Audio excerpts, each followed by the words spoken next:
Bismillahirrahmanirrahim. Assalamualaikum warahmatullahi wabarakatuh. Alhamdulillah.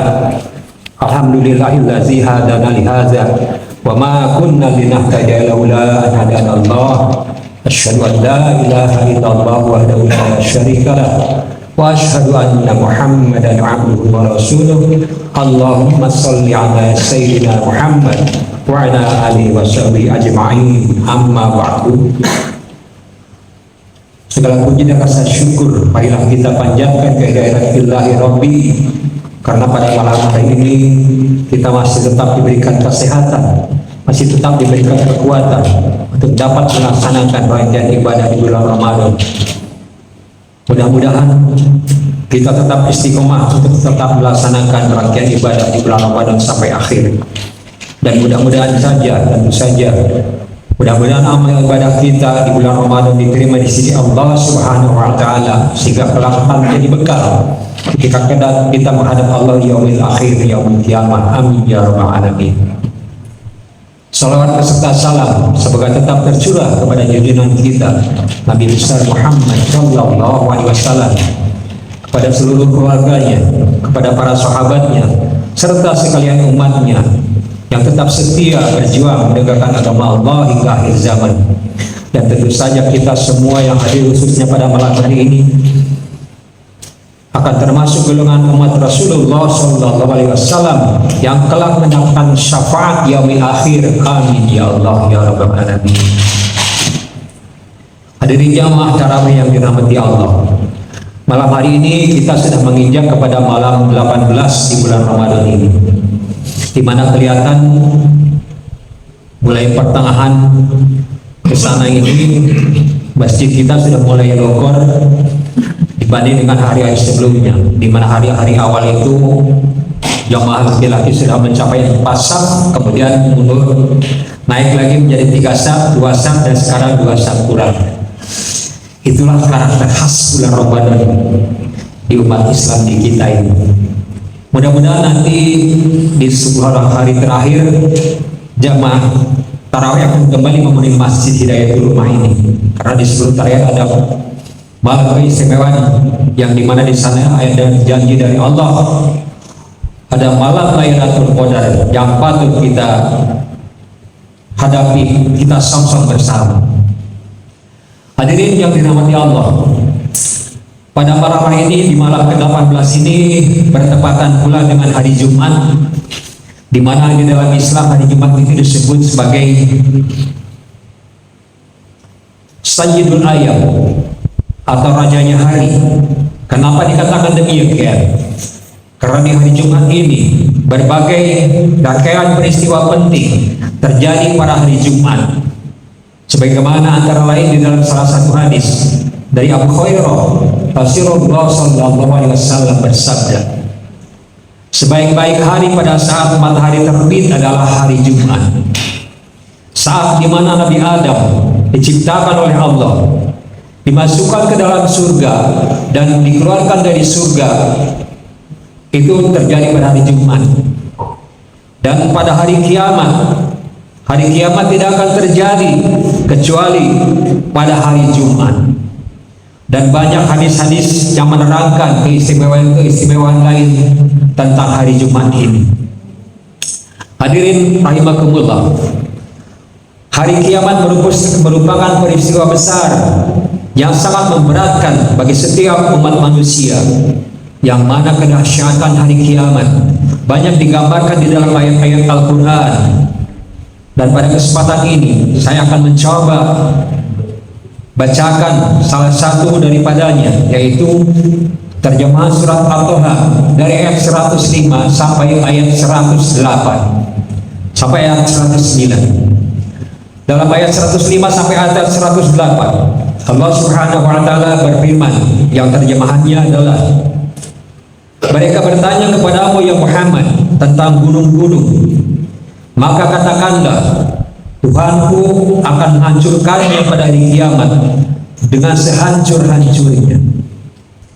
Kemudian dia atau Allah akan menjadikan bekas gunung-gunung itu rata sama sekali, sehingga kamu tidak akan melihat lagi ada tempat yang rendah dan tempat yang tinggi di sana. Artinya pada saat hari kiamat kelak kita akan dikumpulkan satu pedataran yang luas, licin, terhampar di tempat yang datar. Di sana tidak ada satu tempat pun untuk berteduh, apalagi untuk bersembunyi.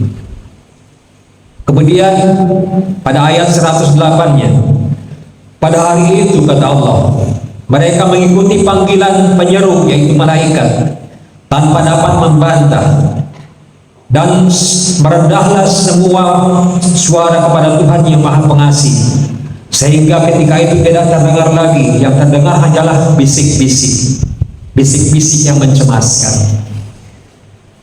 Di dalam ayat 109-nya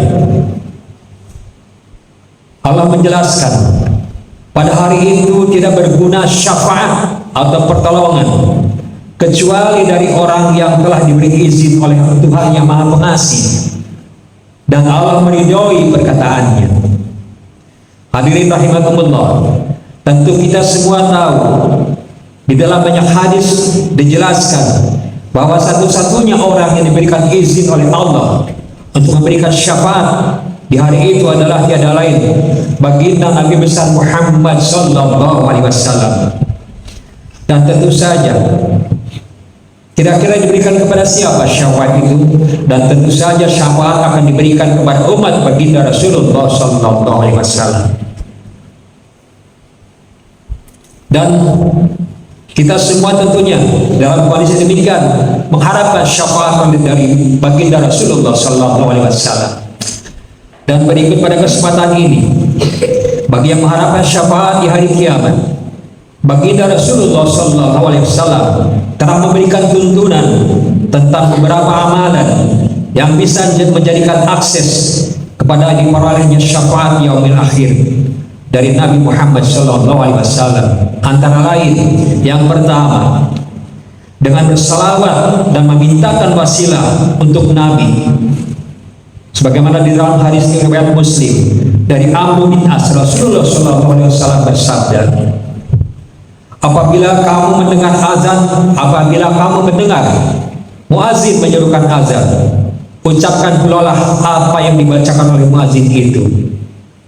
Kemudian bacalah salawat untukku, karena sesungguhnya orang yang bersalawat untukku, Allah akan memberinya 10 kebaikan, 10 keberkahan.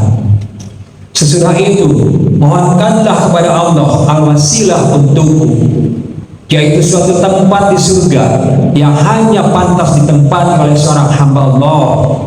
Barang siapa yang memintakan al-wasilah untukku, maka kelak dia akan mendapatkan syafaat dariku di yaumil kiamat. Terkait hal ini, saya ingat waktu ketika masih kecil, ketika itu di masjid, ketika selesai adzan dikumandangkan, kemudian biasanya anak-anak kecil itu raih baca sholawat yang sampai saat ini masih jadi pegangan bagi saya. Sholawat itu sangat populer ketika itu, dan sekarang jarang saya dengar. Yang bunyi kurang lebih, Allahumma sholli ala Muhammad, ya Rabbi sholli alaihi wa sallim.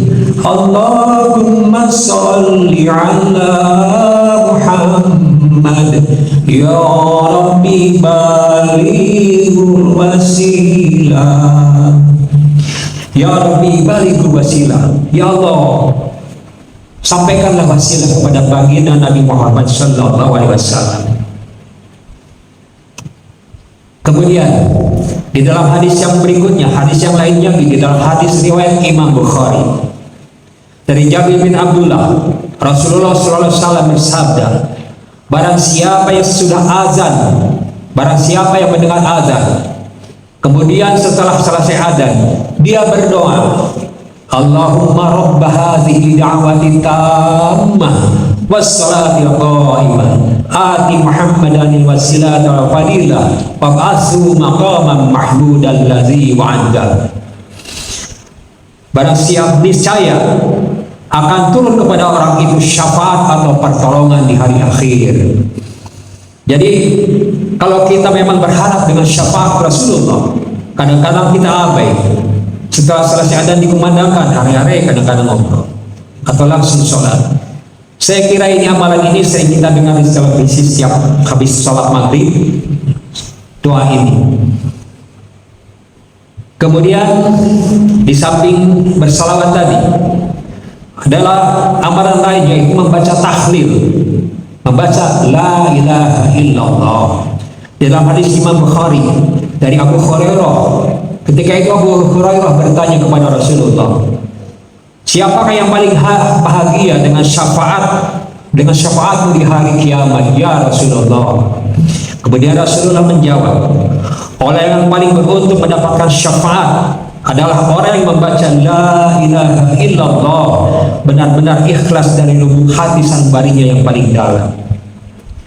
Dan dalam hadis lainnya, kalimat tahlil ini dikatakan sebagai zikir yang paling utama, sebagaimana sabda Nabi, afdalul zikri la ilaha illallah wa afdalud du'a alhamdulillah.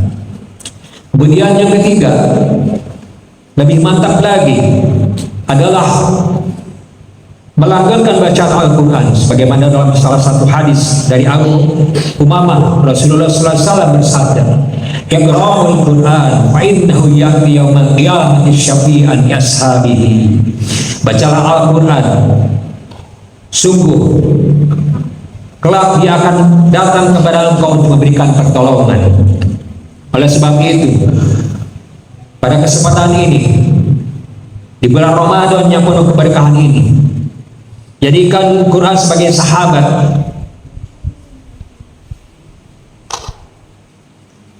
bagi yang sering khatam. Di dalam bulan Ramadan ini, orang-orang berlomba untuk menghatam Al-Quran, di mana di dalam doa khatam Al-Quran salah satunya adalah kita meminta kepada Allah Subhanahu wa taala, Allahumma ij'alni al-Qur'ana fid dunya qarinan wa fil qabri unisan. Ya Allah, jadikanlah Al-Quran ini sebagai teman di dalam hidup, dan jadikan Al-Quran ini sebagai penghibur, sebagai pembawa kegembiraan ketika di alam kubur. Oleh sebab itu, hadirin yang dirahmati Allah, sambil menunggu waktu qomat dikumandangkan atau dimulainya sholat, setelah selesai adzan, setelah selesai sunat, tidak ada salahnya dan gampang sekali kita bersalawat kepada baginda Nabi, kemudian mohonkan wasilah untuknya. Mudah-mudahan dengan amal-amalan tuntunan Rasulullah yang disampaikan barusan dapat kita amalkan bersama, sehingga mudah-mudahan kelak kitalah termasuk orang yang akan mendapatkan syafaat dari baginda Rasulullah di hari kiamat. Amin ya rabbal alamin. Kiranya itu yang bisa saya sampaikan pada kesempatan ini, mudah-mudahan ada manfaatnya. Barakallahu li wa lakum. Assalamualaikum warahmatullahi wabarakatuh.